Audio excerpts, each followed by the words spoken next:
Are you listening? Cyberpunk 2077, a game with cybernetic samurais, technologically advanced gangsters, crime, sex, and Keanu Reeves. And despite the announcement that Cyberpunk 2077 was delayed until September 17th, we still have a lot of Cyberpunk news to talk about this week. For example, it was announced on a conference call that as of right now, Cyberpunk is heading for the PlayStation 4, Xbox One, and the PC. Nothing has changed in regards to those plans. We are going with the same plans that we set. Cyberpunk 2077 was always designed for the PlayStation 4 and Xbox One. We are thinking about the next generation, but for now, we are focused on the current generation. That plan is still valid. Meaning that all of the Phenomenal cosmic power achieved by the next generation consoles is still confined to the hidden space of the previous generation of consoles. Look, I get it. Cyberpunk has been in development for the PlayStation 4 and Xbox One for years. Like, we first heard about Cyberpunk in 2012, and next-gen dev kits have just now started to flood the marketplace. So, to expect CD Projekt Red to delay the release of their game just to make a more superior next-gen version is definitely a tough sell. And it should be noted, both of the next-gen consoles are rumored to feature backwards compatibility, meaning that if you buy Cyberpunk on the PlayStation 4, it will theoretically run on the PlayStation 5. And if history repeats itself, the next-gen consoles will probably offer some type of 4K optimization or performance boost for previous-gen games. But for me, to not capitalize on the launch of the PlayStation 5 or Xbox Series X with some upgraded version seems like a mistake.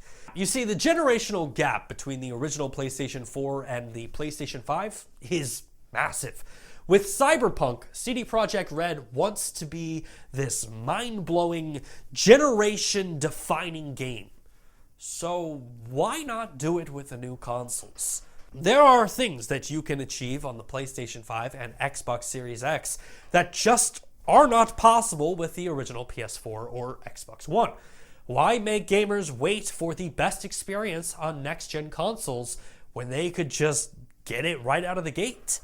And a next-gen release becomes even more complicated when you tie into the idea that Cyberpunk 2077 is launching with just a single-player mode, and a multiplayer mode is launching later on, similar to the launch cycle of Grand Theft Auto 5 and Grand Theft Auto Online.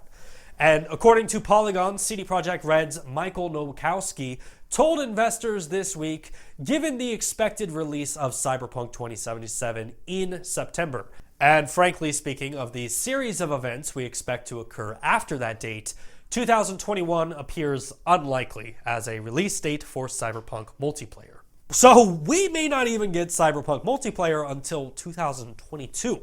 And the series of events, which most likely includes patches and updates, only adds time that prevents us from seeing a next-gen definitive edition of Cyberpunk 2077.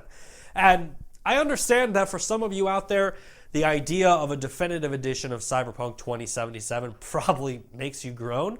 But remember back to the beginning of the PS4 and the Xbox One generation.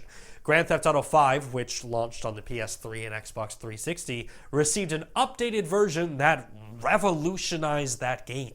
And for Sony, the PlayStation masterpiece The Last of Us was overhauled and looked fantastic when it received its definitive edition for the PlayStation 4.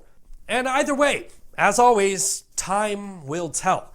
But I, for one, truly hope that we see some type of Cyberpunk release that pushes the hardware of the next-gen consoles to their max. Thanks again for checking out our channel. If you like what you saw and you want to see more content just like it, hit that like button and subscribe to the channel. Because if you don't, I'm literally just going to stand here and berate you until you hit it. Subscribe. Come on, do it. What are you afraid of? Hit the subscribe button. Subscribe! Do it!